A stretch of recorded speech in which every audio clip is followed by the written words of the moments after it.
Hello, everyone. This is Dr. Kamani, licensed clinical psychologist. Thank you for tuning in today. You are here for Black women and toxic jobs, taking our power back. So, apologize, we were just a little late, but thank you for your patience. So I am so excited today. This was a very last minute live. I usually don't even do lives on Sunday, but let me tell you a little bit of the backstory. So on Friday, I saw this video of these two brilliant women right here, right? And they were doing a video about Black women and toxic jobs from Black to legacy. So when I was watching it, I literally, I got like maybe 5 minutes in. I said, I got to talk to these women, okay? So we're talking the same language in terms of Black women and toxic jobs. So it was that, and then I was just thinking about you both were talking about the reactions you all had to the video that Stephanie Perry interviewed me and S. Emery Archer, the anti-HR lady. And that video was Black women, that job owes you. Okay. So you all responding to that. And I was like, whoa, like, okay. And, coupled with that, I just want to say that Stephanie Perry interviewed me previously about my experience in a toxic job called Black Women in Toxic Jobs.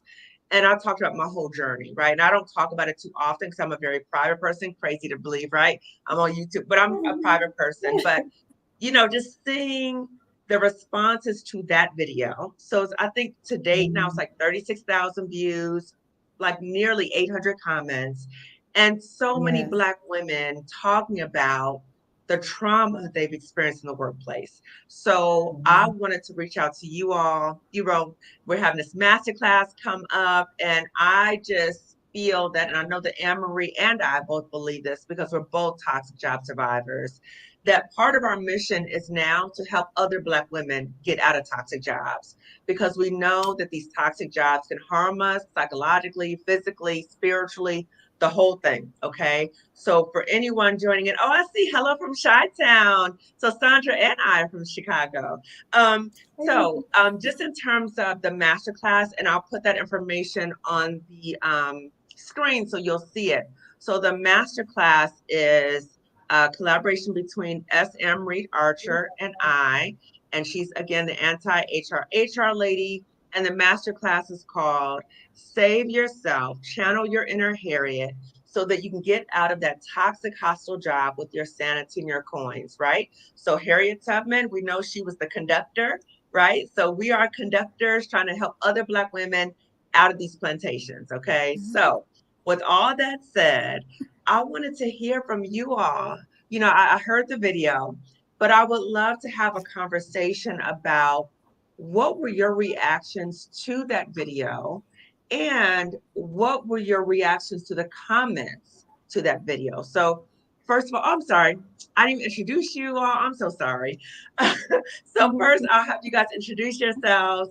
I didn't fully introduce myself. I got so excited. Okay, so I'm Dr. Kamani, licensed clinical psychologist. Welcome to my channel, Lifting As We Climb Consulting Wellness Services. And so, Sandra, I'll start with you, and then I'll go to you, Danica. So if you could just briefly introduce yourself. First of all, thank you for having me. It is such a pleasure to get together with you ladies and talk about this topic. And Dr. Kamani and I were speaking before we came on camera. I wish I had had a Dr. Kamani, but I am so glad that we have connected now because there's sisters out there that are suffering and they need this information so desperately. So thank you for having me. Thank you for inviting me into the conversation. My name is Sandra. I was a teacher for almost 30 years in Chicago. I don't usually like to start with that, with what I do, but this is to the crux of this conversation. I was a teacher for many years. What could be wrong with teaching? Doesn't everybody love to teach? I'm a mom of two adult children, two wonderful children. I have 4 grandsugars that I miss terribly.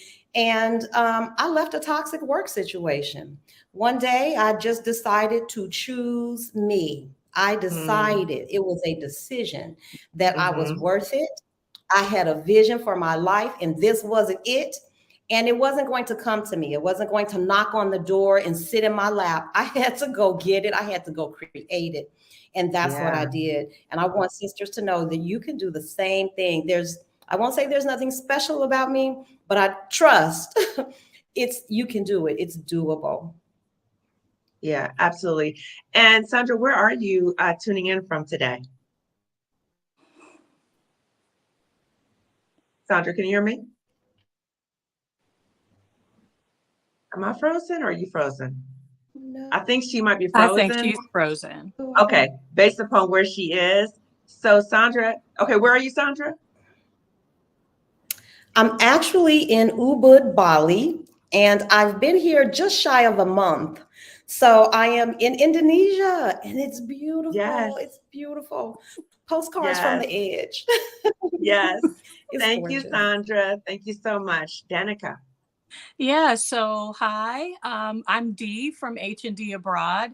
My husband and I are charting our journey to moving abroad. And so we are giving kind of that real life, everyday decisions that you have to make before you leave.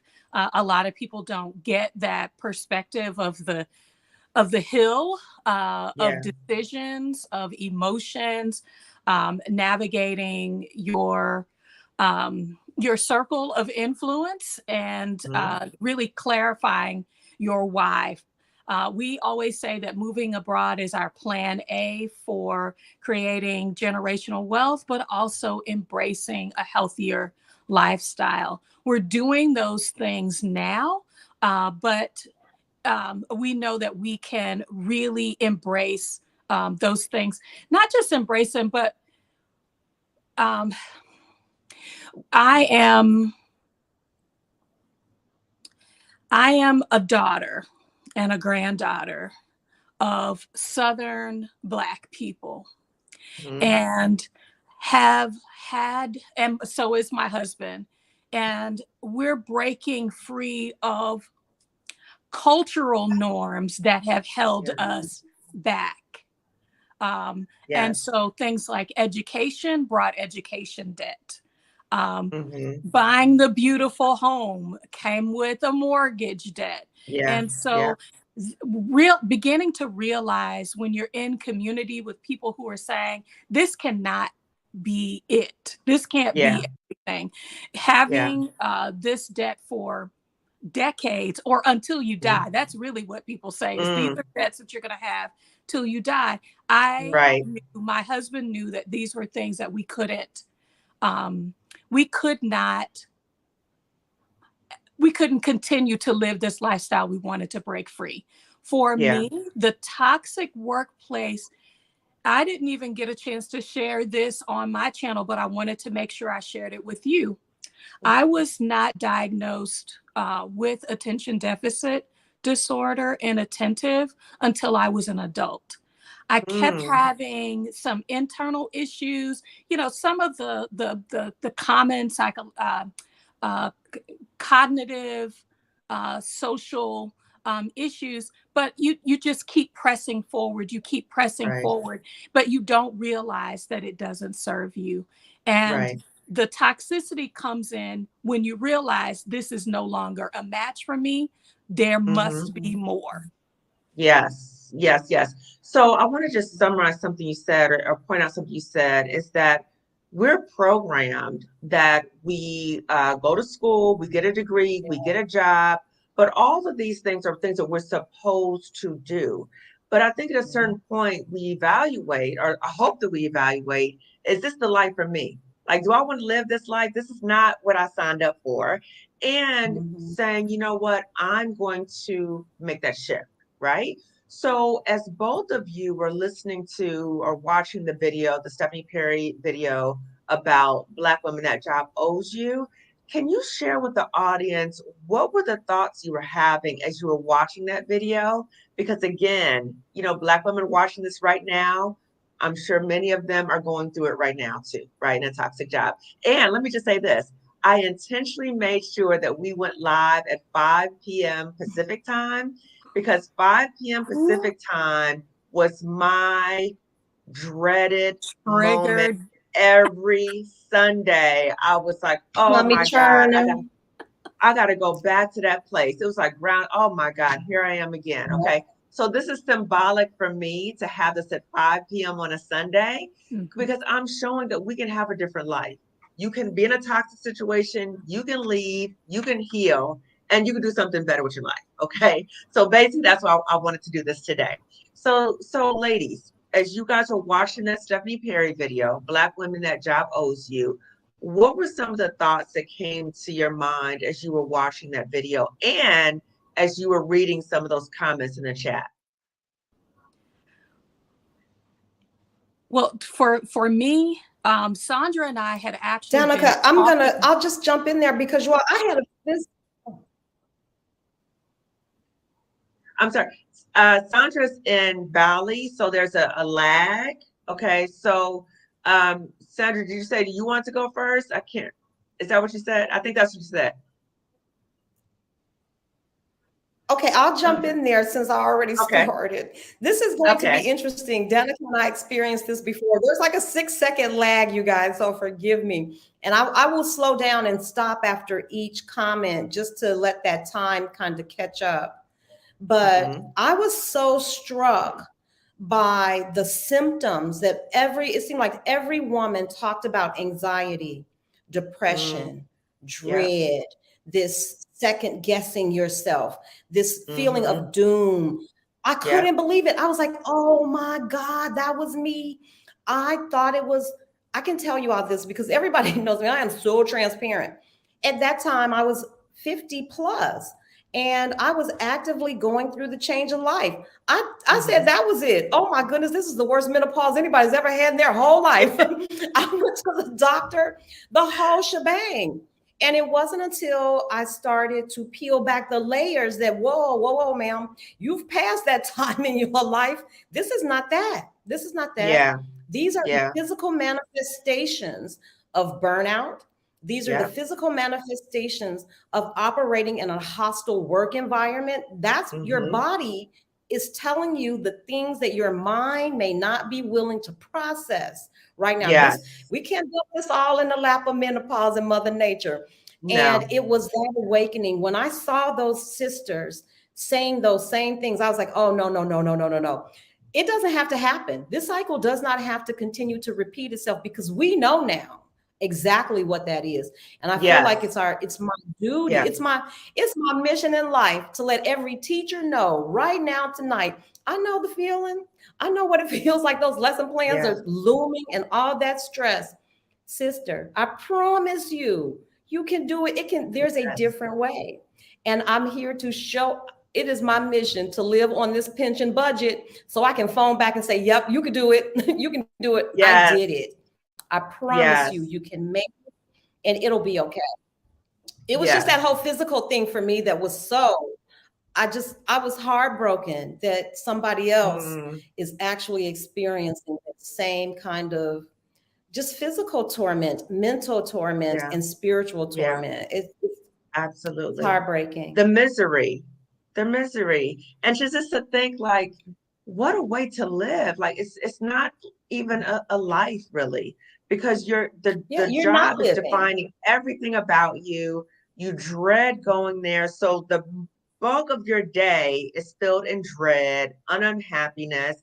And even when you're on vacation or weekends, you're still thinking about it because you're like, I got to go back to that place. So it's controlling your life. So when we think about a job, I think Stephanie said this, that a job is a means to an end. It's for you to survive so you can make money and survive, right? It should not define your whole life. And a lot of times these toxic jobs are doing that. So thank you, Sandra. What about for you, Danica? When you saw that video, what was going through your mind? Y'all, I mean, first of all, I almost feel like the same thing that Sandra has said. Where were y'all to tell me that it wasn't just me? What I think happened for me in the comments was seeing my life over the 30 plus years that I've been employed reflected in the lives of hundreds of other women: high blood pressure, diabetes, anxiety, depression, dread. Those, I mean, when you think, maybe I'm just aging, maybe this is a part of getting older, the weight gain, the headaches. No, it is. I mean, recognizing that pattern, but also having, I mean, it's one thing to recognize the symptoms. Yeah. It's another to know that there is a solution. And Yes. that was, I mean, so there was so much sadness to see other Black women. I mean, like, we're talking people that were saying, yeah, that was, I recognize that as a part of my PhD process. These are women, high functioning, type A, super focused, very, not just productive. They are change makers. They are Yeah. founders. They are the number ones. And Yeah. I can't remember what movie it was, but they said, look at what they make you give. Oh, you give your Look, soul, right? So that's what they call it. It's a Yes. soul sucking experience. So when you think about it, as Black women, particularly Black women, because we have been sold that thought of getting all the education, and we know that we are now the most educated in the nation. So we go out and we do these things. And like you said, we are doing it at the workplace, right? So we're doing a really, really, really good job. It's not like we're not doing, we're doing a phenomenal job. And it just reminds me of Pets a Threat in the sense of, and again, I got to shout out the 3 Black women researchers who created, I want to give them their props, right? So Dr. Juanita Johnson Bailey, Dr. Keisha Thomas, and Dr. Rosemary Phelps. So we are brought into situations and we excel because we are just doing it. We're just doing a really fantastic job in the workplace with a pet. Then as soon as we start outshining, particularly those in leadership positions, it shifts where it becomes the threat and that negative behavior. So when you talk about, reading those comments, I know that as I read the comments to the first video I did with Stephanie, Black Women in Toxic Jobs, it was so heartbreaking. I just could not believe what people were saying about nervous breakdowns, um, sense of dread, self-talking, trying to talk yourself out so you can get out of the car. People even talked about having suicidal thoughts. So it's extremely serious, and that's why, I would never have wanted this to happen to me. However, I feel that it happened to me in such a way, and it was so humiliating that I was like, I am not going to bow down to this. I am not going to be silent about it. And what I noticed is that when I started talking about it, so many Black women, I cannot believe it. I mean, I cannot tell you how many Black women have reached out to me. Okay. And when you think about how many of us are dealing with this, I think the power is when people see us, that they know there's something different, that they don't have to continue to live their life like this. This is not, what you work so hard for, okay, to be miserable. So when you saw those comments, and Danica, you made a comment and during your video, right, about Black women leaving toxic workplaces, you made a comment and Sandra had a visceral reaction to it, right? You said about what the job represents for us. Okay. So Sandra, I want you to talk about why did you have that visceral reaction? What was that about? And then Danica, I want to hear a little bit more for you, what that meant for you too. I still have the same response, you guys. I promise you, just at the mention of it, because now I understand how insidious that belief is. Because so much of our identity, so much of who we are is tied into, I need this degree. I need another degree. Because I think we believe that the more prepared we are, we can outrun this sickness. I can outrun this. If I'm just a little more prepared, they won't be able to say this. It has nothing to do with that. So No. when it came up in the conversation, my whole body, I just felt, and I still do, I promise you, every time the thought of it, because it is at the crux of what keeps us in place, because we are fearful that we will not fulfill that those shoes or whatever that image of who we are, that job, that career, all that prep and money that we put into, you can't tell me that that isn't going to save me. What? Right. And I promise you, that isn't it. Because you can degree up And I promise you, if you're in a toxic work environment, it's going to still be toxic. I don't care if you get another master's. I thought that. I figured, okay, now I got to go get another master's degree. I got that one. I got the baby out the way. The baby got a PhD. None of that is the answer. I promise you, the answer is recognizing that this is a system. This is a thing that is in place. It is happening to you, sister. You can't outrun it. You can't prepare yourself out of this. You will have to have some radical acceptance. That was my whole thing. Radical acceptance. This is here. This is now. It's real. And it is affecting your body. It affects your mental. It affects your spirit. It infects everything around you, because you take it comes into your house. It comes in, so mess up your peace of mind in your home. It impacts your family, your friends. It's everywhere. And it doesn't have to, though. But I think recognizing it and hearing someone say it, when Danica said it, I was like, oh Lord, I promise you, that was me. And I didn't even know that that's what that was. I think it's a part of the game too, because it undermines your confidence. It's the ultimate gaslighting. It's something wrong with you. You are the reason that this is happening, and it sits with you.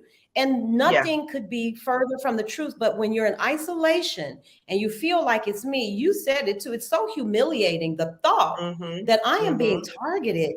I'm telling you, it's a whole mind.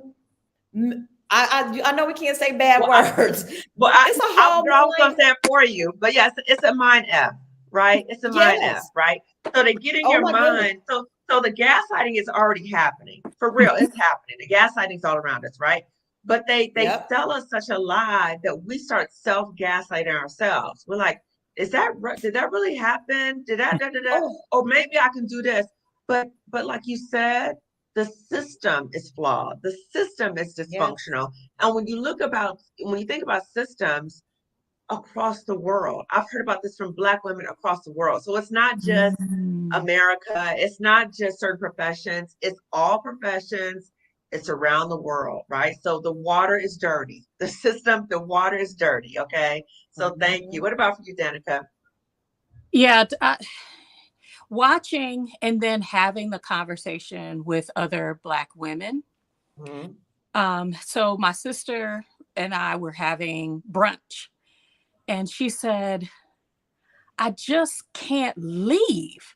Even though I recognize the game, like I'm having all of the, the physiological symptoms.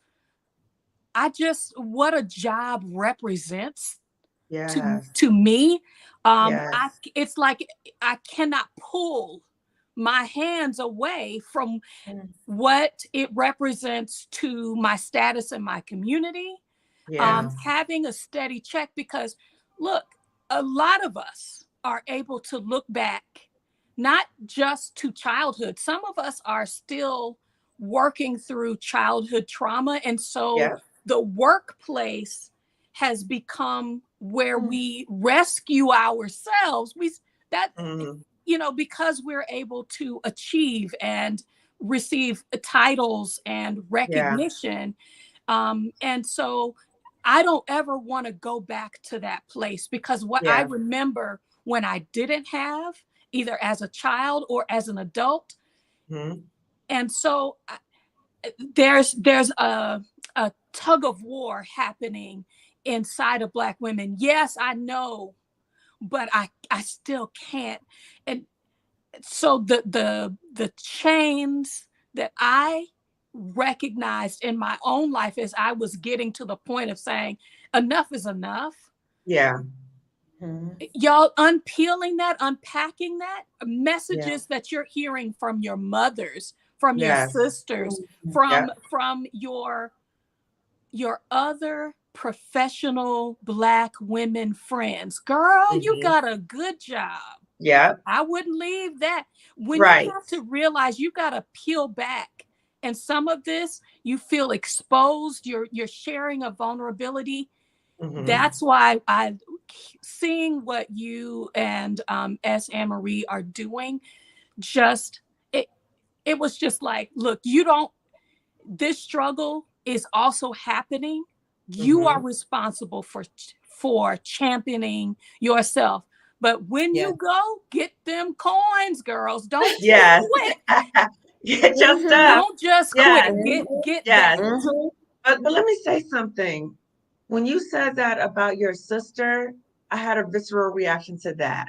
So when she said, I cannot leave, and so many Black women feel that way, they may recognize this job is toxic. They may recognize the signs. They may recognize all these things, but there's really a sense that they cannot leave, that they are stuck there. And I want us to challenge that. That's not true. You can leave there, okay? But it's important to deal with that psychological blockage, because you got some blockage in there that's making you think that you cannot leave. And I think the challenge also is that we've been taught to seek external validation from people who are not going to validate us, right? So just like you said, Sandra, like one more degree, like you have to keep proving your worth because you're not worthy. We are inherently worthy. We are queens, but we're going to people who are less worthy than us to try to tell us if we're worthy. And I just want to say something too. Marissa Price is in the chat, and we did a conversation recently about self-gaslighting, but she also did a video on her channel about one more degree is not going to save you. And that's so true. And in fact, I think it puts you at even more risk, because the higher you go up, and I can attest to this, right? I can attest to this. So the higher you go up, what happens is that people become more intimidated by you. And then they'll say you're intimidating. So then you feel like you have to dim your light. It's a bad cycle, right? And so you're doing all these things and you're still told that you don't fit in, you don't belong here. So again, it goes to your mind. You're thinking, what can I do to make it better? When you recognize this stuff, sis, the system is dirty, the water's dirty, nothing is going to change the system. The system is not going to change, okay? So you all talked about, coming to the realization, like, I'm out, right? Can you talk to the audience about how did you go through that process? Because I think a lot of women, we got a lot of women here live, right? What was that process like for you? What was it like of deciding I got to get out of here? Well, I fell into it. Let me back that up, because I think there's so much power, and I'm a Christian, so I'll put that out there. But I believe that life and death lies in the power of the tongue. So years before, not even, just one of my many administrators posed a question. Well, where do you see yourself in 5 years? Like they all do. Yeah. And I wrote on a Post-it note, I said, well, I'll never teach a day over 55. And I just wrote out all these things, honestly, because in my heart, it was what I felt. I was like, I'll never teach a day over 55. I'm going to buy a tiny house and travel across the country with my grandchildren. I'm going to see the world. And I was really being facetious, but it was really my heart's desire. And I promise you, just planting that seed, it never left me. It never left me. Yeah. To your question, you were saying, well, how did you start the process? I found that Post-it note, you all. I found the Post-it note, divinity is divinity. The Post-it note popped up in some paperwork. And I was like, oh my goodness, I forgot I wrote this. I was coming up on my 55th birthday. And I was like, okay, well, time is coming. And still afraid, because I too, like most of you, I had a home. I had children in college. I had bought into the American dream. I had a car note. I had all those things that make you think, I can't leave this good paying job, because who's going to pay this mortgage? Who's going to pay this car note? Who's going to pay this tuition? It's on me. And so all those factors were working, but there was that glimmer of this dream that this isn't going to be my future. And so for me, I mean, just again, divinity, the pandemonium happened. And the pandemonium gave me just enough time to catch my breath. And because I had been experiencing all of this anxiety, and I thought it again was some physical things. I thought it was just the thought of getting ready to prepare to leave this place. All of this, I entered into therapy. I said, okay, I need some Mm. help. I need help. Yes. And I went to therapy. I was like, okay, I don't have to go it alone. So for me, I started to just inadvertently build a team around me. I had a Good. therapist. I had a spiritual sister. I had a village of people championing, what my dream was and didn't even Yes. know it. I'm so grateful in hindsight. And so if I Yes. could say anything to a sister who's experiencing this and you have the desire to leave, start to build a team. Whether Mm. that's your therapist, your clergy, your sister circle, find your tribe. Like Yeah. myself, I happened to come upon Exodus Summit and got with like-minded women who Yes. showed me, oh yeah, there's something else you can do. It was the building of that team and putting things into place that I promise you, and the time Yeah. away to step back and say, whoa, I can make a plan that Yes. I don't know if it's gonna work. I don't Yes. know. But nothing can be as bad as this. Nothing can This be is as our bad as worst this. nightmare right now. No. And Yeah.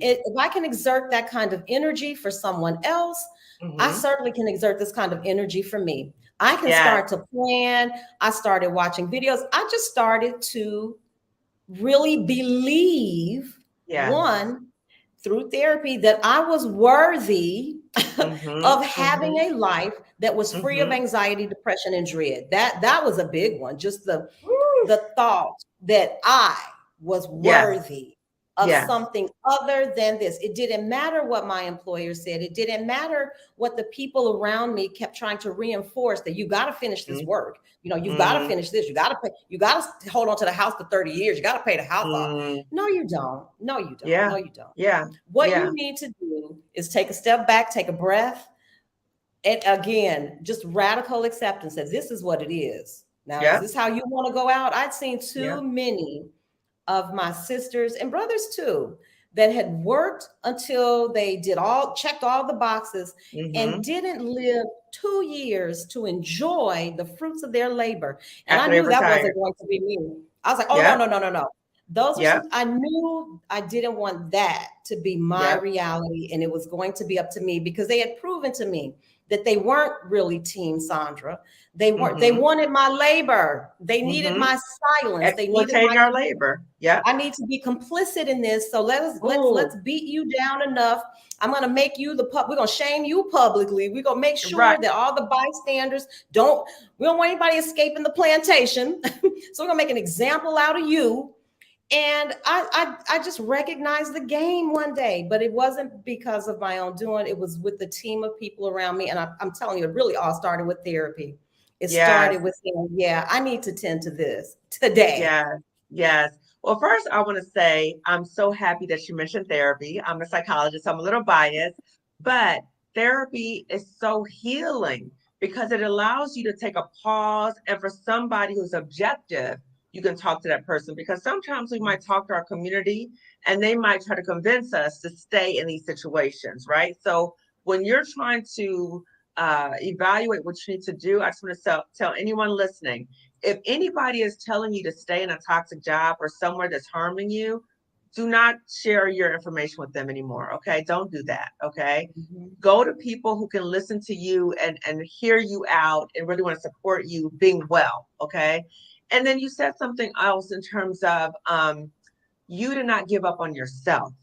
You did not give up on your dreams. You knew this is the life that I want to have. And you thought, okay, how do I get there?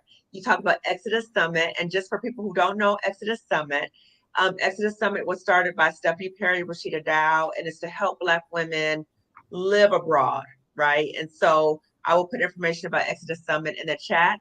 Now, Sandra, you said something. I don't know if you saw me. I had a visceral reaction to something you said, right? So you said complicit.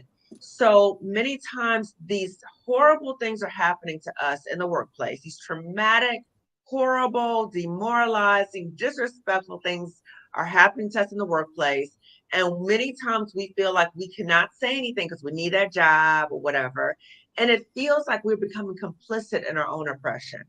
And that Yes. is so damaging because then we start self-loathing for ourselves. Like, why did I let The that guilt and person the say that to me? shame.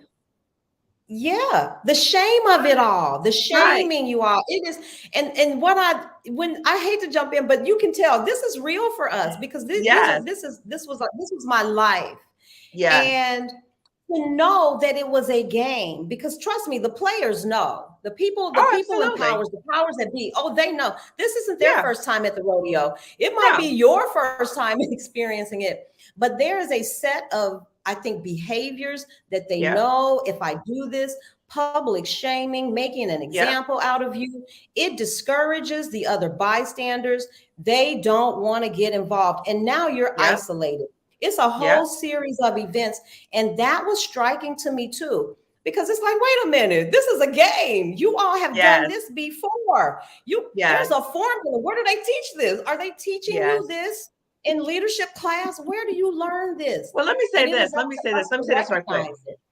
So they know what they're doing, but I also want to say that the people who are doing this are deeply insecure, miserable people, because you Yes. cannot harm other people and be okay with it. Yes. That's number one. Number two, we talk about, defining yourself with these jobs. They truly have embodied this sense that they have this false sense of power, and they reign with a sense of terror and fear, right? So, Sandra, I just want to say something, Danica, I'm gonna get to you in 1 minute, right? But when you said the part about the humiliation, knowing what they're doing, the silencing, the making you feel like you're alone, I call this term, and please forgive me if anybody's listening to this and they get offended. This is my experience in terms of what it felt like to me. Okay, so I called it psychological lynching. So it felt like these horrible things were happening to me, and there were things that were done to me to put me in my place, right? Because I just got too out there. So they're going to demote me, right? No true reason why, right? I got stellar evaluations. I got put in leadership positions. We're going to demote her, okay? Put me in my place. And then after that, they did things in such a way that it was like, look at what happened to Dr. Kamani. So you better stay in your place too, right? So when you think about the fear is so real, not only in terms of what happened to me, in terms of, okay, what am I going to do? Am I going to lose my job? What's going to happen? But the fear of other people seeing you.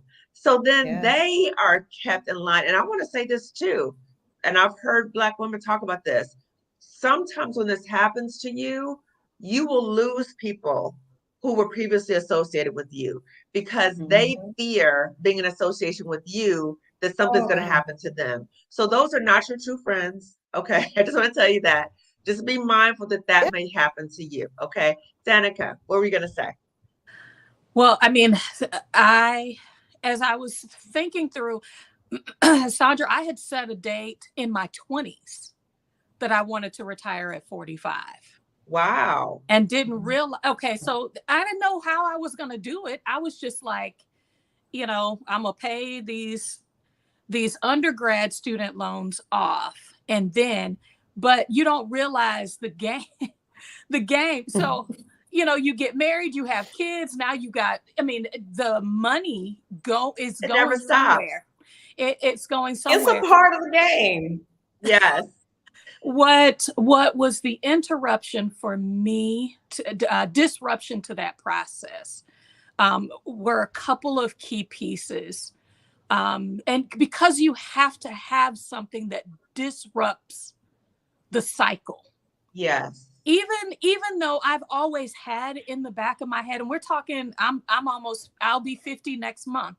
So you're talking about 25 years of having this goal, but not knowing how to connect the dots. So the disruption for me happened with losing my dad and just the deep sadness. Yeah. That I, even with an employer that gave me the ability to take what I would consider to be a pretty decent amount of time off, I was so sad that I could not grieve in the way that I needed to. And coming to that was the first chain. Yeah. I don't trust people who don't believe in therapy. So if I've offended people by saying that, but sometimes it takes a therapist to Yes. reflect your words back to you. Yeah.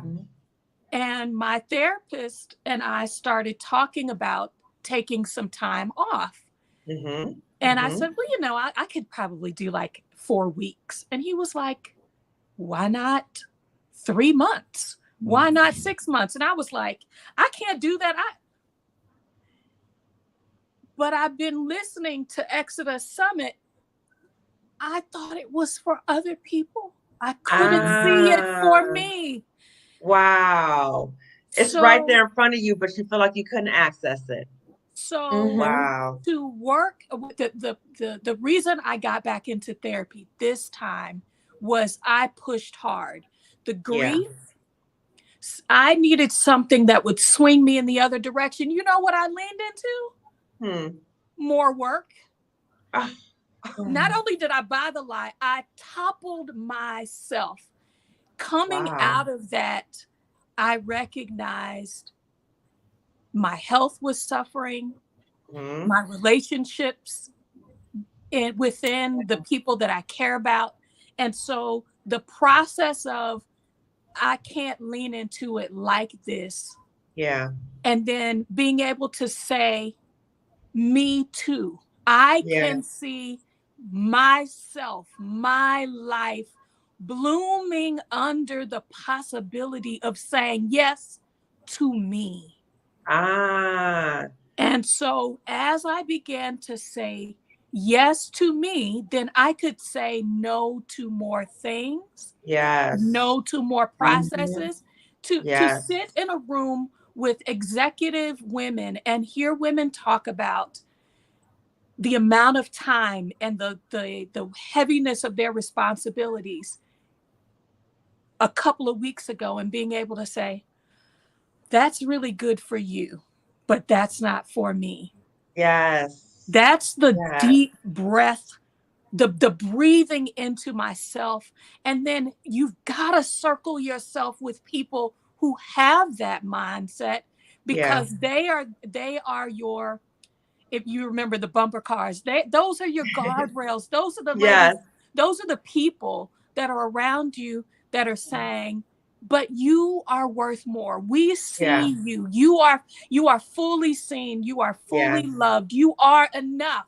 In a space with people, you know, like a spouse who you expect them to say, you know, kudos to you. But then you've got this other group who says, we love you enough to tell you, girl, put it down. And so that process of evolving takes time, because you've got to bloom it. It's got to bloom inside of you. It is blooming, ladies. It's blooming inside of you already. Are you watering it? Are you gifting it sunshine? Are you fertilizing it? Are you sitting? I mean, I'm a plant person. Are you sitting and speaking beautiful words to the growth, the flowering that's happening inside of you? So yes, that's why Sondra is not just somebody that I interviewed. She's a part of my circle of support. That in therapy, girl, sometimes you need that. In healing spaces, you need other people who are at the same level, in front of you, behind you, because we don't see this process as I am healing myself. We are healing together. And I have something to give to the ladies who are struggling forward, who may not have recognized, but as long as I'm one step ahead, so you ain't got to worry. I'm back lifting here you up. rooting I'm lifting for you up, you. sis. I'm cheering for you. I'm clapping for you, girl. Because you're in the path. Yes. Let me just say this. It's like you were preaching. Okay. Let me just say this, because I resonate so much with what you're saying, right? So my shirt says Spelman College. That's my alma mater, right? And just the belief in sisterhood. So I love this right now, because I think we're modeling sisterhood in action. And you're talking about forming communities in which we're supporting one another, we're sharing information, we're not competing with one another at all, right? And that we want to help other Black women not only recognize their worth, but know they deserve so much better. And to show them there's a way better, right? There's a way out. So when people are showing you, let's try to move forward towards that, right? Don't put the blocks up. I can't. Now, if you recognize you got the blocks, then go to therapy and process those blocks, right? Now, there Yeah. was a number of things you said, right? So, grief can definitely, in terms of put our life in perspective, because we're thinking about, oh my God, it's so devastating. And when you think about that, and we think about the what did you call it, the pandemonium, whatever was going on, right? So when you think about everything that's been going on, these things have caused us to take our lives and really look at our lives in perspective. Because I know for me, I was like, is this the life I want to live? Absolutely not, right? And then when you all talked, both of you guys talked about, Mhm. being truthful to ourselves. So many times we delude ourselves, we lie to ourselves. Oh, I can do it for another a year. I could do it I could just do this and I'll be okay. Da, da, da, da, right? We are lying to ourselves, right? So let's not do that. And when you talked about these workplaces as traumatic, I know what happened to me is that the workplace began to mirror my own childhood traumas. So that is very Oh. devastating too, is that when you have a personal history of trauma and then the job is Mm, exacerbating that, right? And when you mm. talk about, and I'm saying this to everybody, when you think about the dreams you have for yourself, I invite you to connect to your little girl inside of you, the little girl Mhm. inside of you. What was she like? What would she want for you? Would she tell you to go back into that toxic job? I bet she Yes. wouldn't. Okay. I know I was in the Kaiser parking lot trying to get another excuse to extend my leave of absence. I'm crying profusely in the parking lot, right? Boo hoo, boo hoo, crying because the inner girl within me was saying, don't make me go back to that place. Okay. Mhm. So I hope Mm. that you all, everyone listening to this, that you are listening to that little girl inside of you. What would you want for her? How would you nurture her? Would you put her back in that situation? I don't think you would. Okay.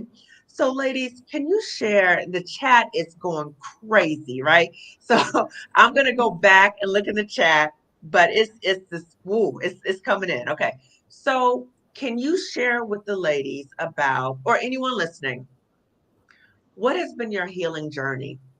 So now, and I say this to people too, that I do not feel like my healing is done. I left that job in July. It's not done. It's an ongoing process. Mhm. Anne-Marie talks about it too, that I am a toxic job survivor. I still have reminders of it because it's a trauma. Okay. But I could not start the healing journey until I left because that job was beating me down, right? All the things that happened were beating me down. I could not heal in a place that was harming me. Okay. So I'm curious for both of you. Can you share your healing journey in relation to leaving a toxic job? So once you left, what was your healing journey? Well, for me, I think I can't separate healing, learning, and growing. For me, those Mm, things, they all go hand in hand. And yes. so, starting in therapy, that was the healing. And the Mm, learning was learning that little girl. Who was yes. Sandra? The Sandra that got lost and left so long ago. Who is she? Gone. That was my learning. I needed to relearn, reparent. I needed to get in touch and give voice to that little girl because Lord knows she had been through it. And then the Yes. growing is constant. So I'm with you. I don't ever see this as, oh yeah, I arrived, I'm healed, I'm over it, we fixed the problem. I don't that's not how I frame this. I Yeah. see, and of course, coming from an education background, I'm a lifelong learner. So Mm, I began to just give voice, get quiet. I surrounded myself with people who understood my trauma. They understood what I'd mm, been through. They were, I won't say smarter, but they were better equipped to help aid me through this process. And I got in touch with that little girl. What does Sandra yes. love? And as a little girl, I long to be outside. I Yes. long to be on my bike. My bike made me feel free. I longed to ride by the beach. That made me feel at peace. And so as Yes. I began to nurture and give voice to little Niecy, little Niecy told me, she was like, wait a minute, you don't even like these kinds of, you don't even like city life like that. So Right. I just began to sit with myself and listen and make a list Yes. of what brings me joy. What is it that lights my fire every time I do it without fail? And for me, it was travel, culture, learning new things and seeing new places and being near nature. So once I Yes. began to see, I was like, well, wait a minute, that is, I mean, it's not like that is in Chicago, but it wasn't, I wasn't getting it. It wasn't happening where I was. So Right. I was clear that this was going to entail a move.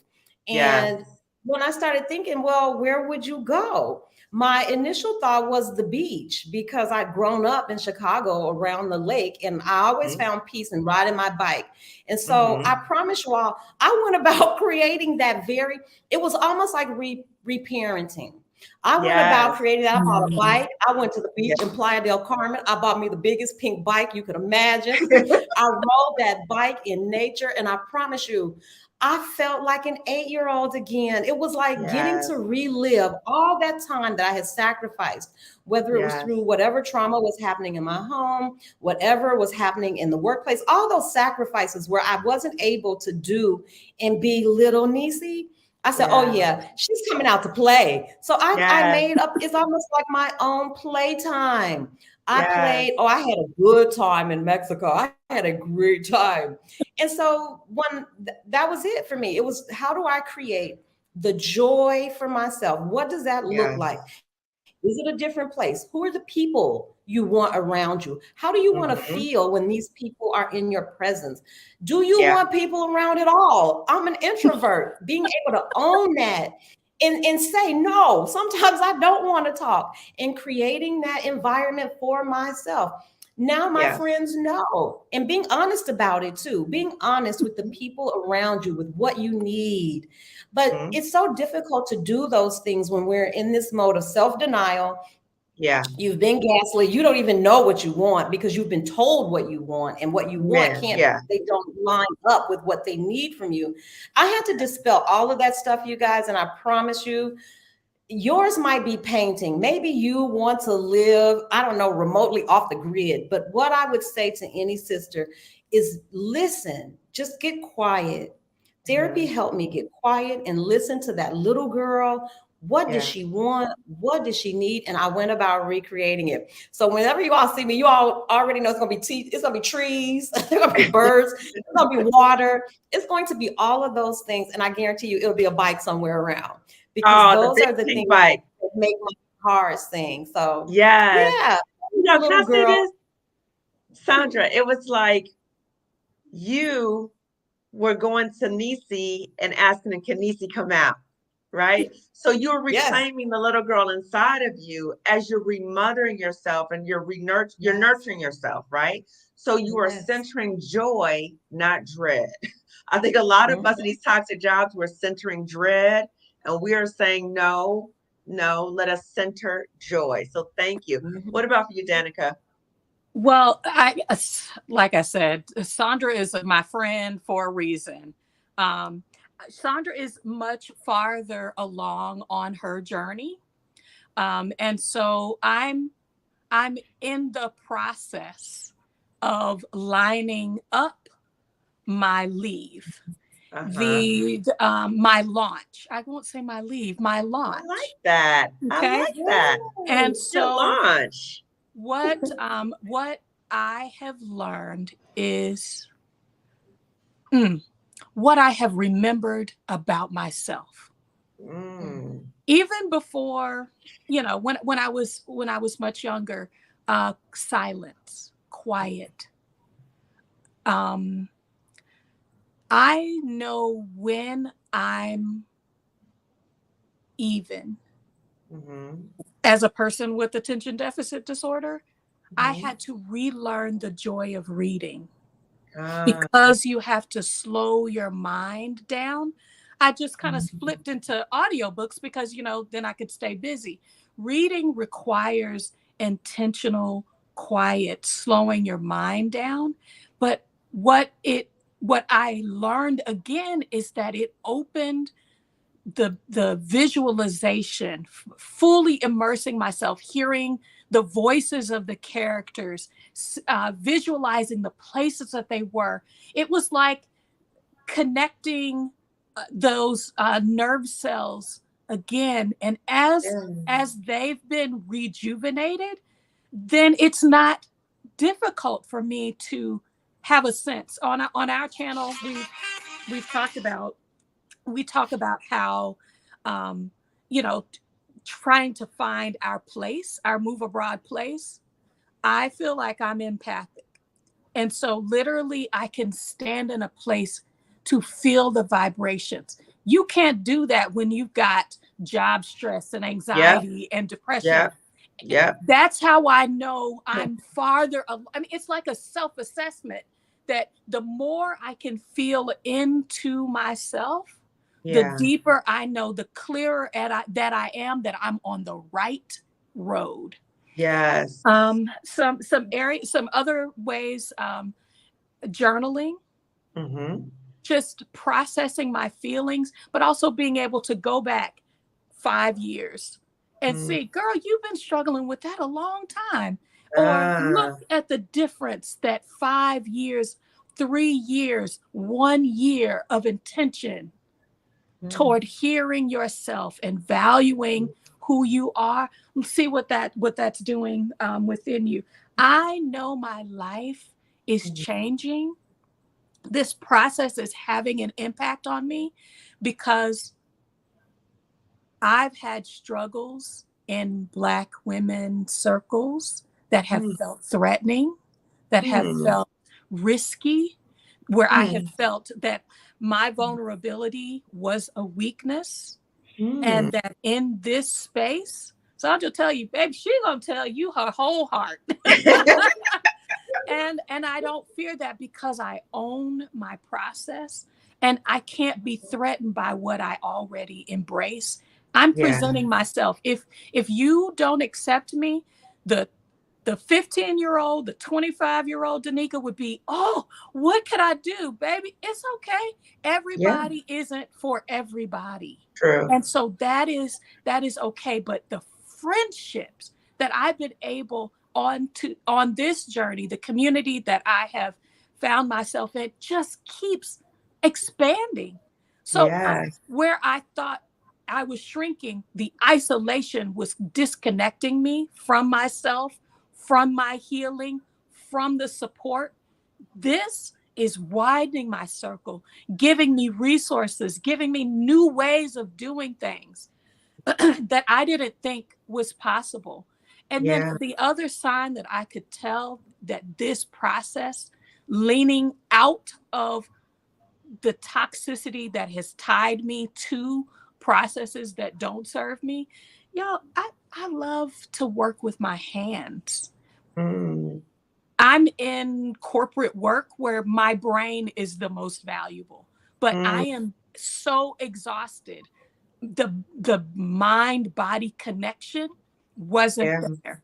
And so gardening, baking, crochet, sewing, that it is infusing that creativity that was always a part of my early life that I put down to do the things that I'm now saying, this is how I hold on, how I daily connect with myself, so that this isn't just a path that looks good. I am propelled. It's like I'm gaining. It's not an uphill battle, y'all. As you are leaning in and hearing yourself in those quiet times, it is literally you're picking up speed. Because Sandra, when I first joined the Exodus Summit community, I was like, maybe like 15 years. And then I was like 10 years. And like last year before the summit, it was like 5 years. I ain't going to tell y'all what my real timeline is. It's much, much shorter because I can say no and yes with Yes. positively more courage than I ever have in the 49 years behind me. Wow. You know what's so interesting is I hear both of you talk about your healing journeys, is that both of you talk about remembering yourself. So for such a long time, we've lost ourselves, right? So we go into these jobs, we do all these things we're supposed to do, and we become disconnected from ourselves. And you talked about the exhaustion. Part of the exhaustion is your body is not okay with that. Your body is saying, I'm not okay with this. Now, the body keeps score. We all know about that, right? But your body is holding on to, this is not who you are. This is not who you are. Yeah. So you're both you guys are talking about, how do we reconnect to ourselves and live the life that we want to live? And how do we give ourselves permission to it? Let's not keep putting it off 20 years, 15 years, 10 years, 5. You're like, no, it's going to be sooner than later. Okay. Now, as we're winding down, I do want to address something, because what I've noticed is that I talk a lot on my YouTube channel about Black women in toxic jobs, but I also try to talk about joy, because I feel that toxic jobs rob us of our joy. They're joy robbers, okay? And I believe that we need to center joy, like we just talked about. How do we center joy, not dread? What I've noticed and what I've heard from Black women is, it's so sad, a sense that they don't have a right to access joy, or that they cannot experience joy, or they don't know what brings them joy. It's such a disconnect, okay? What do you think why do you think that is? I've experienced that. I've heard that a lot. I think it's the denial. I think when you are oppressed and repressed and mishandled, after, it just wears your spirit down. It wears you Yeah. down, and it really feeds into that narrative that this must not be for me. I'm not worthy. I'm Mm, inherently broken. Something's wrong with me. But I'm sure if we stop and breathe and think just long enough, there can be just a glimmer of joy. If you ever experience a glimmer, start with that glimmer. I started yeah. with just the tiniest thing that brought me joy, the tiniest thing. It could have been my grandchildren, just a laugh or just that time. And I began to say, okay, I'm grateful. I am so Mm, grateful for that yes. joy moment. Okay, we Yes. had a joy moment. Out of all the minutia and all the trash and the garbage I had to tread through, I was grateful for that little glimmer. And I Yeah. promise you, it was when I started to enact this thing. I don't know, it's something about gratitude, you all. It's something about when you start with being happy with the little thing. I started to slow it down. It's like small moments. I woke up this morning. Oh Lord, I'm so grateful. The sun came out. Oh, I'm so grateful. I got a chance to walk today. Oh, I'm so grateful.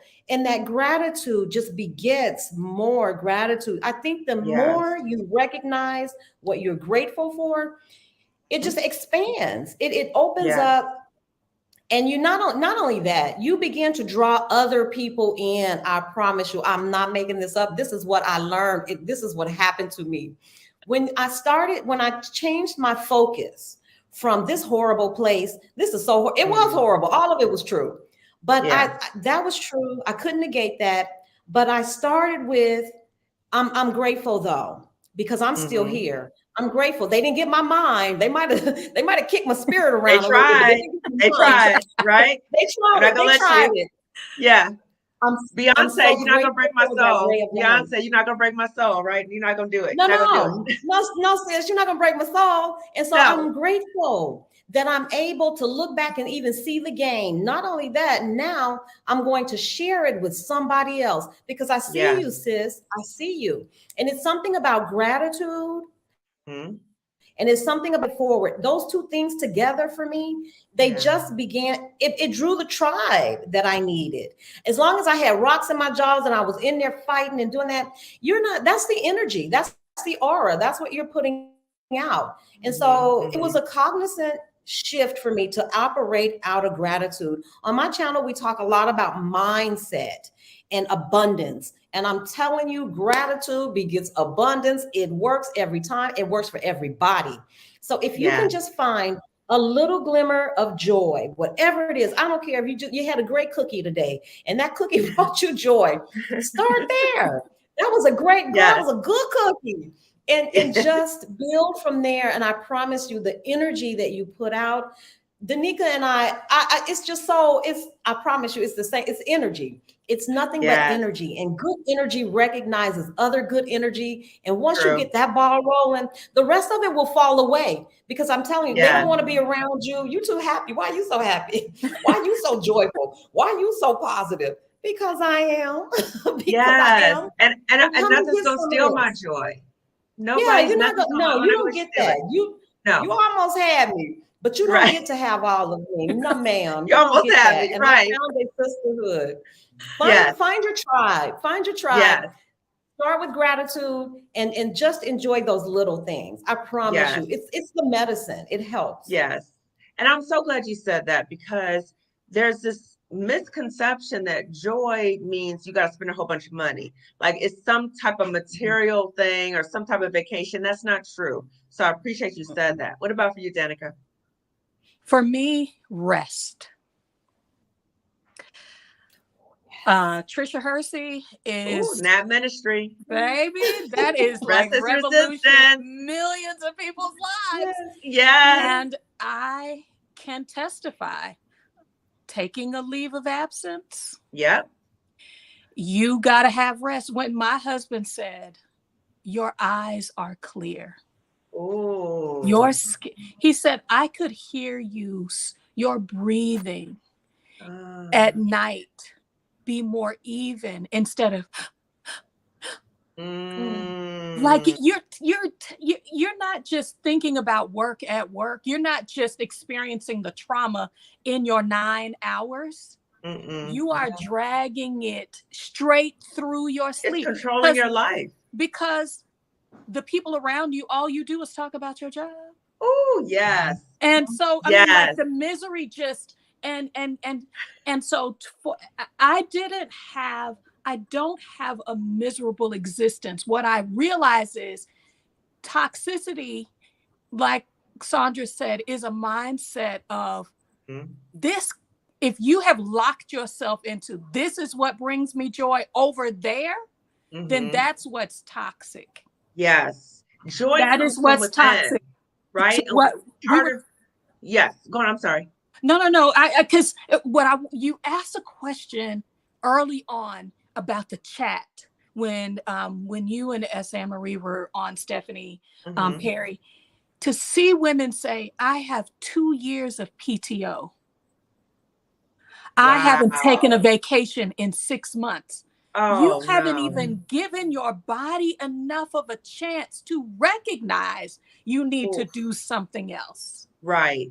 Oh, that's So so yeah, I sad. think rest is Yes. how I have been able to tap that. And Yes. out of rest, when you have a clearer mind, when your brain has had a chance to shrink from the the word that starts with an I, when it is inflamed, Ah, when your brain is inflamed because it is overused, yeah. rest causes that relaxation, and that Yes. relaxation, it gives way to endorphins, gives way Yeah. to other healing properties that give you, your heart, your brain, your mind, a chance Yeah. to do something else, to for you to make or see that other choices or options are out there. Yes. You can get out of fight or flight Oh, you can get with rest. out.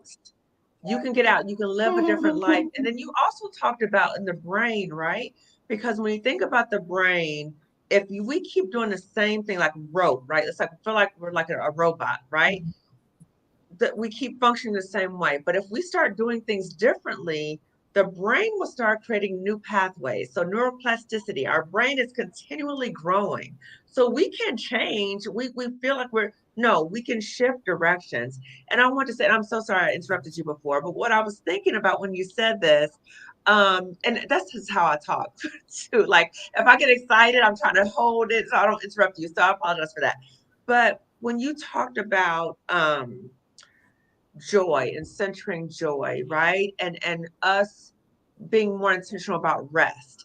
I was thinking about the title of this video. We are taking our power back because we're not allowing these toxic situations to define us. We are creating a new path, and we're showing Black women there's another way. So that's us taking our power back, right? So as we're winding down, ladies, and again, I'm gonna get to the chat because I see you all. I see you in the chat. Okay. So what would you say to a Black woman who is watching this right now, and she might be experiencing Sunday blues right now because she has to go to that job tomorrow? What parting words would you want to say to her? And she feels like, and I want to add this, she feels like your sister, like she can't leave. What would you say to her? Danica, I'll go on in there since my I was lag gonna time, say because I can't tell. I don't want to take up the oxygen. Sandra, will you start us? Because that's what you leaned into with me.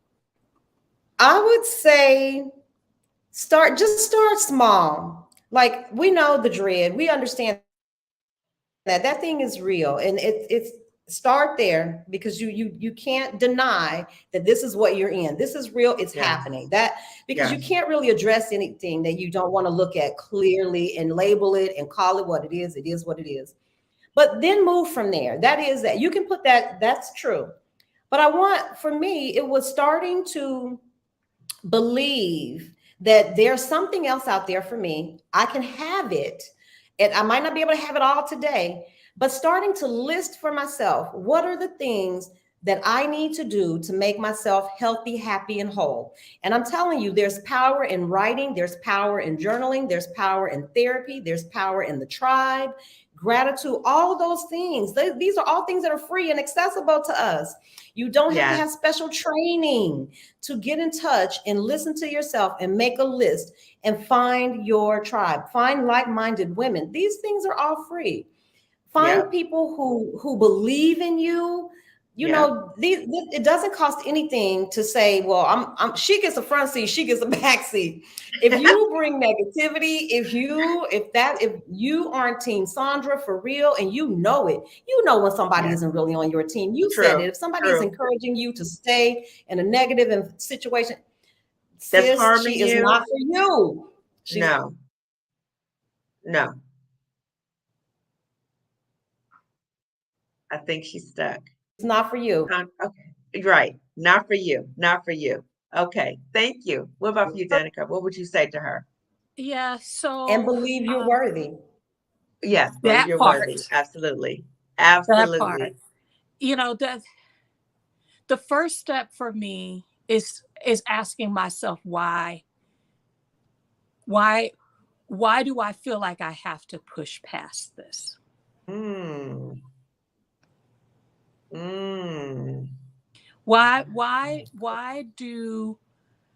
do I shed these emotions at whatever regularity they come up? And where do you want to be? Yes. Even if it's just, I don't want to cry in the parking lot before going in every morning. I don't want to have to give myself a pep talk or have to steal away or quiet quit when I should really just move on. Yeah. It wasn't until I started saying, sis,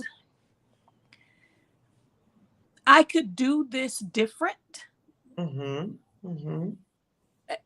Maybe I just need a part-time job, 2 part-time jobs. It gives me enough space. When you can start opening the door to acknowledging that it's not in your head by you saying, I've had enough, and why? Yeah. Then you can start down a road. But as long as you are ignoring, you can't meet your own internal need. Yes. And you are not and don't have to be alone and isolated in a process. So get free. Yes. Here first. Yes. Get here here, right? And your money, right? So when we think about all these things that, it's important for us. And I heard a young woman say this so many years ago. I don't know who said it. I don't know her name, but she said, you can't heal what you don't reveal. So if you're not honest with yourself, you can't heal it. And once you recognize what the problem is, that you need to confront it, right? So a lot of times we don't confront it because of fear of leaving, fear of what people will say, fear of what's going on, all of these fears. Okay. So we need to be able to learn how to confront our fears. That's something we talk about in the masterclass that I talked about before. The masterclass link will be in the description section. So as we're winding down, ladies, I'm going to have you guys share just a little bit in terms of what you do to support the healing of Black women. And then I'm going to read the chat and then we're going to start winding down. Okay. So tell a little bit about your channels and what your channels focus on. Yeah, so H&D Abroad is, like I said in the introduction, we're sharing our story. We're creating transparency and vulnerability in a space of where I feel like, especially for Black women, like we've always had to have the answer. Yeah. You don't have to have the answer. We're learning in community. I got that from Sondra. She was like, you don't have to understand all the things for all the, because that vacuum hasn't served us well trying to know all the things. No. And so we are a people. Black culture is about community. Lean into it. Yes. And so that's what we create. We create time each week. Our channel is open to not only content suggestions, but literally inviting people to share their stories, because everyone's story has value. Your struggle, you are not the only one struggling with my kids. I'm concerned about my kids, but I want to move abroad. Like we're addressing those kinds of issues. And so that is the community that we're building on our channel, and are looking for ways that people want or need support so that our network can meet a specific need for a specific part of the population that I think doesn't see themselves in a being represented with. If where you are isn't serving you, you can go.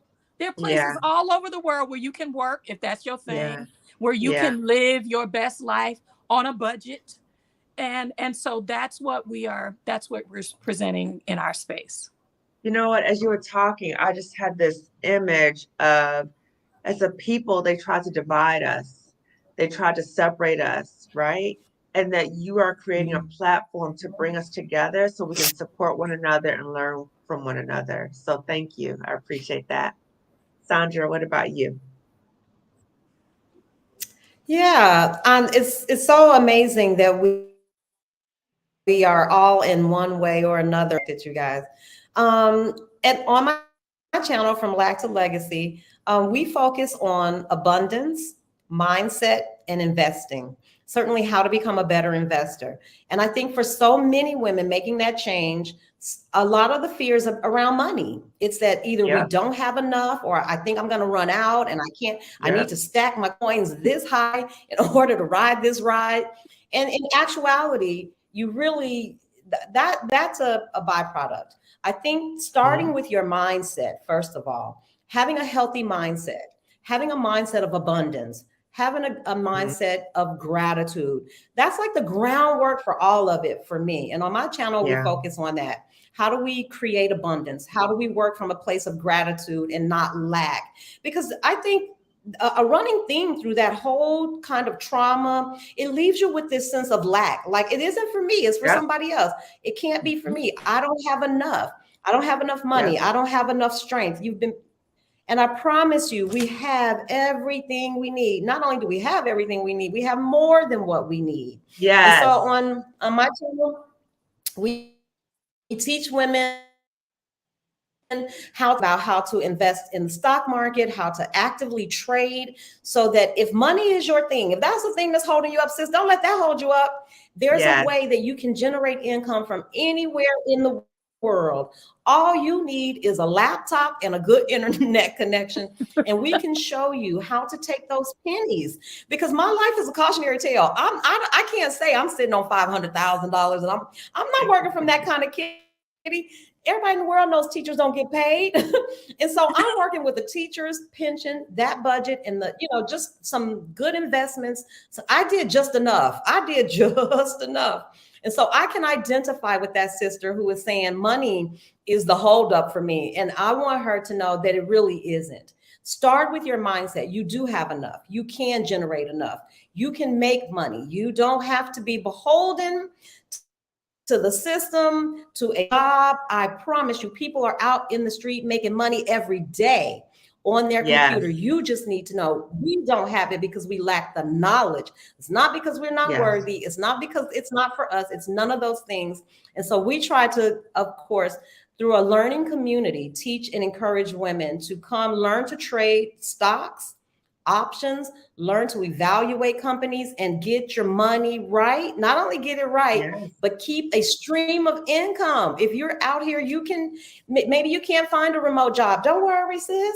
We're going to show you how to generate some income on the road, because it can be done. People do it every day. So please come check us out. We live trade on Tuesdays and Thursdays. And then we have classes where we do study sessions, and all of it's free. What I learned, I try to just give away freely. Here it is. I just learned it here. I try to toss it back. If I learn something today, trust me, I'm giving it away tomorrow. And I have been blessed by that. So yeah, it's all about community and paying it forward. And knowledge and knowing that we have options. So both of you are talking about different options, because that's part of the trauma, is that it makes you have this tunnel vision. There's no way out. We're telling you there is a way out. There's multiple ways out. These are some resources available to you. I will put their information description section.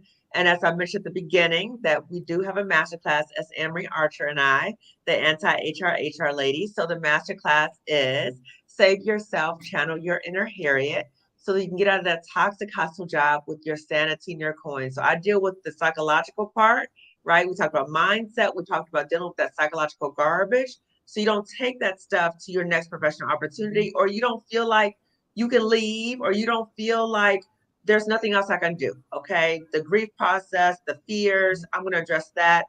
H. Emery Archer is going to talk about the HR part in relation to getting your coins when you leave these jobs. Okay. So the early registration information is going to be in the description section.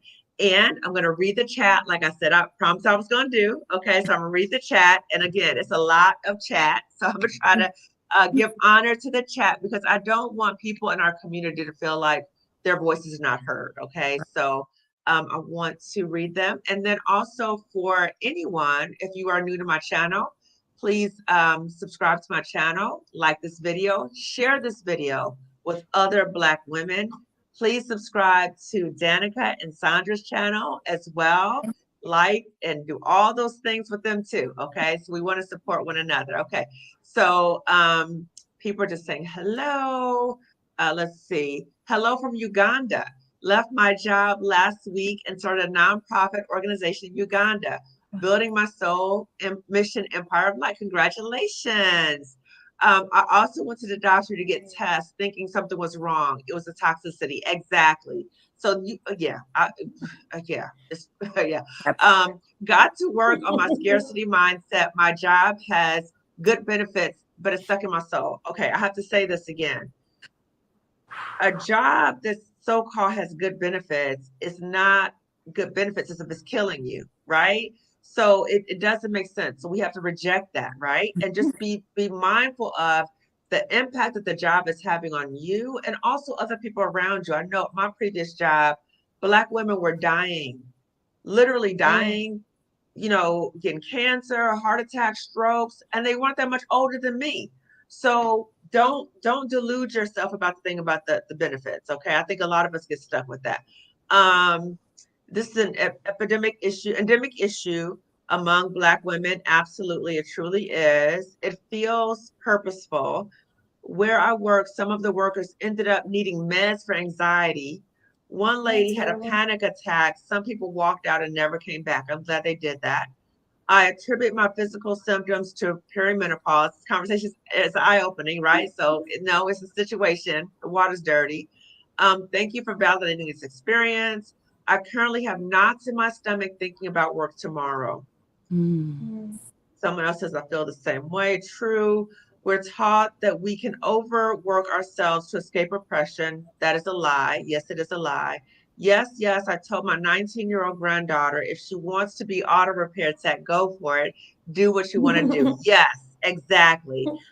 Yes, abusers isolate survivors as a tactic. Yes, they do. Yeah. So we're less likely to see the patterns. Yes, we do. But by us having these conversations, we're bringing it out to open. Okay, so we are refusing to be silenced because silencing is a form of oppression. And that's why part of my healing journey and starting the YouTube channel was, you're not going to silence me. I'm going to get louder. Now I'm going to do a YouTube channel, right? So now I'm going to talk to people around the world. You try to silence me the job, I'm getting even louder. And I want to highlight a super chat. Thank you so much, Kia Finest Growth. Having debt and fear is keeping me in the rat race. And I want to say, Kia, what I want to do with the super chat until the masterclass, I want to use the super chat to sponsor another Black woman accessing the masterclass. Okay. So, if you are, want to donate or give to another Black woman, you can do that through the super chat. Okay. So thank you so much, Kia. Okay. So let's see. We often become trauma bonded to these workplaces as well. Yes, trauma bonding is real. I hope more of us seek professional help and can get ourselves out of these places. Finest growth it is. Oh, she's a responsive lady. Okay. Me too. It's so needed. Team Live. Once a Black woman becomes intimidating, people, the target will either start or get way worse. The jobs may either try to push the Black woman out of the job or sabotage her to get her fired. I didn't get fired, but I resigned. But I'm just saying, put in her place. That's right. I don't know what to do, what's to come, but nothing can be as bad as this. Yes. The fear, remember that. Nothing can be as bad as this is right now. Okay. Taking FMLA leave helped me have the mind space to imagine something different. Yes, I'll take a leave of absence as well. Thank you for sharing that. We all know the system was never designed for us to be successful as long as the playing field is not level. Create a plan B that allows for you to be your own boss and live by your own terms. I completely agree. With my 73 years of summer, I left my 30-year employment at 57 years of summer. Okay. Happy Sunday, beautiful people. Excited to catch up. Hey, Alicia Renese. So Alicia Renese talked a lot, and I've interviewed her on my channel too, and she talked about do not let fear rob us of our freedom and our dreams. Don't do that, right? So we got to reject all of this stuff, okay? Okay, yes, honey, we must not be silent. We must collaboratively use our voices to leave, change these toxic systems. Let's see. It's disturbing how this behavior goes unchecked and many times undisrupted. Please watch the videos that I have about workplace bullies, okay? Because the system knows about the bullies, okay? So check out those videos I have on my channel about that, okay? Let's see. I didn't want to work and continue to work anymore under the conditions that's being discussed. These platforms are valuable. I think I was ahead of the time. Yeah, yeah. I wish I had me years ago too, right? I wish I had somebody to help me out when I was in a situation. Good evening, everyone. Now it all makes sense. What happened to me this year? Yes, therapy is an extremely important asset because I too partake in therapy. I'm glad you do. I'm so sorry, Danica. There's no time given to grieve in the society as if we're not human. Nope, they try to dehumanize all of us, okay? Once I realized that in my last job, I was on a mission to get out, good. And I hope you help other people get out too. You absolutely are, Alicia Renese. Yes, affirmations are needed to counter the abuse Black women encounter on the daily. True, true, true. So we are together helping each other. Yes, therapy can be life-saving, changing if we're open to healing. I've been there too, sis. Yes, we're supporting one another. Like what? Oh, there's I'm a bereavement leave. It's like 2 days. It's sickening. And then only certain relationships qualify. Yeah, which that's just disgusting. Within my therapy, grief counseling was extremely a big plus for me. My manager tried telling me that I didn't qualify for bereavement when my aunt passed. What? I was like, hold up, qualify. Whether or not you approve it, I won't be coming in. Yes. Thank you, Alicia Vernice. That's ridiculous. Dr. Kamani, that is so real. It brought me right back to being in middle school. Yes, the bullies. Ugh. I am from Bennett College, and that sisterhood is innate. It's a beautiful thing. We must help each other as sisters. If we align ourselves with one another, we can change the toxic narrative. I agree. I agree. Yeah. Because it feels like quitting or that they won. See, okay. That's another mindset shift I want us to challenge, right? Sometimes we feel like we shouldn't leave these toxic jobs because, oh, you're not going to run me out of here, or, I got good benefits, or I'm vested here. Reject the lie. You're going to end up getting hurt in the interim. It's not worth it. Okay. Who cares if they think no, you're going to lose if you stay there. I'm just telling you. Okay. Regarding the awareness of what was necessary, and I just want to say, as I'm reading this chat, that out of all the Black women that I've worked with in therapy, coaching, family, friends, myself, not one of us have ever said they want to go back to a toxic job. Okay, I just wanted to let you know that is, Nor regretted leaving. There's absolutely no regret when you leave an abuser. No, man. If anything, I regret that I stayed there that long. Stay that long. That's it. That's the only thing I regret. Okay. Talking to me too, I always talk to my younger child when I need a reminder of what's joyful to me. Being quiet is important. Honestly, appreciate that. I was so angry. It felt so wrong. Everyone's telling me that I was wrong when she tried to take leave for her aunt's funeral. Crazy. Yeah. You have to relearn who you are and rebuild your confidence. These are psychologically abusive relationships. Yes, they are.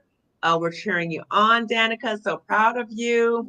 The artist, nope, I was one of them, just them and their inhumanity. There's no room to be a complete human being under these structures. Agreed. I've unfortunately felt that way too, Danica. Doing things with your hands can be meditation, true. Let's see. And they try to destroy it every time they see it in us. Yes, because they can't access it. Well, that's a whole nother thing. We could go on a whole nother video about that. White supremacy disconnects us from ourselves, from our bodies, from our spirits. So true. Yes, it's so sad. Joy, laugh out loud, enjoy your life. It's like a negative feedback loop. Okay, gratitude feedback. Depression dulls your sense of joy. It does. Very little makes you happy, and over time you lose even the memory of joy. That's heartbreaking. That's true. Yes, Sandra, you realize you're stepping in abundance and gratitude. I wake up to my sign in front of me. This is the one. How dare you behave as a human being? Gratitude absolutely brings joy. I found that revisiting childhood activities has helped spark my joy again. Good. It's a good day to have a good day. My sign in front of my bed every morning. That's beautiful. And thanks. Rest and Friends of Rest. So again, Nat Ministry, Trisha Hersey. The joy factor is disconnected because we consistently work like a hamster on a wheel, rarely taking sabbatical time to realign our lives. So true. So true. Listening to you ladies in past videos helps me build a confidence with executing my exit plan. Thank you. I just want to say congratulations. And that fills my heart. Okay. I'm so happy to hear that. I love the thought of revisiting your youth. I love to roller skate. Well, go roller skate, girl. Go roller skate. I'm so excited for you. Find your joy. Look at the employee handbook. See what options you have to take a leave of absence. Yes, please do that. Please do that. Roller skating so joyful, relaxing, even though it's a feeling, it's our right. Yes. So many unhappy Black females, please take care of yourselves. You're important and you do not need permission. You are so much better. Yes. Allostatic load is real. We literally don't have enough space to imagine something different if our brains are overloaded. So true. I'm feeling head heavy. I jump on my skates and relive childhood memories. The age of 8 was great. Fantastic. You're telling my story now. Be intentional about rest. I'm in that process now. Yes, remove the negative. Y'all are setting women free. Oh, thank you, thank you, thank you. And just because you can push past it doesn't mean you should. So true. So true. Okay. Yes, yes, yes. Powerful words. God led me to your 5-minute live earlier, and now this conversation. Yay, I'm glad you came. It's okay not to know. Releasing the need to be perfect before we even start. All confirmation, you heard me. Thanks for the community, ladies. Your work is truly needed and appreciated. You are heard. We are here for you. We have the agency to choose what our lives look like. Agreed. We've taught to cling so tightly to things, even if they're hurting us. Yes, the struggle as a Black woman, mental health professional has been real. Oh my God. The irony of being in a toxic work environment in the mental health field where you are tasked to help the healing of other people and you are being harmed. That is just insane, right? The most toxicity I've ever experienced in my life was in a mental health unit in a school district. Okay, that makes no sense, does it? Okay, absolutely. Okay. Oh, thank you so much. Okay. Sandra, Sandra donated to a Black woman access and masterclass. So thank you so much. Never no regret. Let's see, the irony. Wow. Okay. So I just want to say this in closing, right? This chat was again just like the other conversations we referenced to, the Stephanie Perry conversations.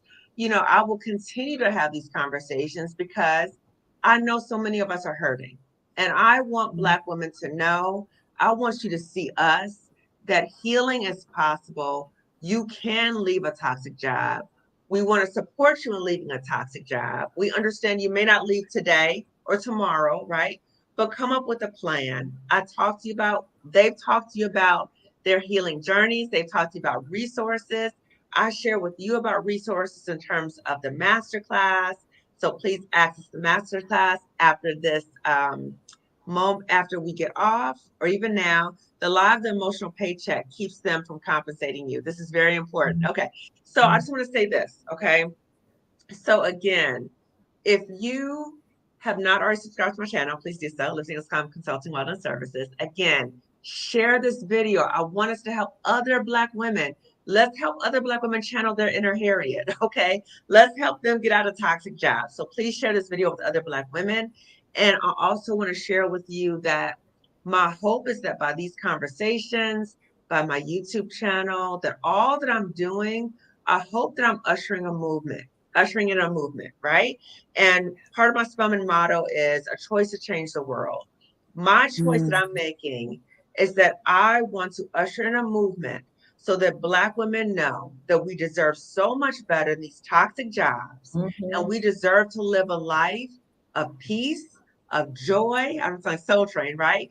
But we deserve something so much better, okay? And Ms. Spellman, my graduation speaker was Oprah Winfrey, and she talked to us about in life, people might try to treat you like a slave girl, but you remember you're a queen girl. These toxic jobs try to treat us like we're slave girls, but we remember, let us remember, you are worthy, you are a queen, okay? Remember that, you are a queen, your sister's a queen, let's help each other out, let's build community and sisterhood, as we are trying to get out these toxic jobs, okay?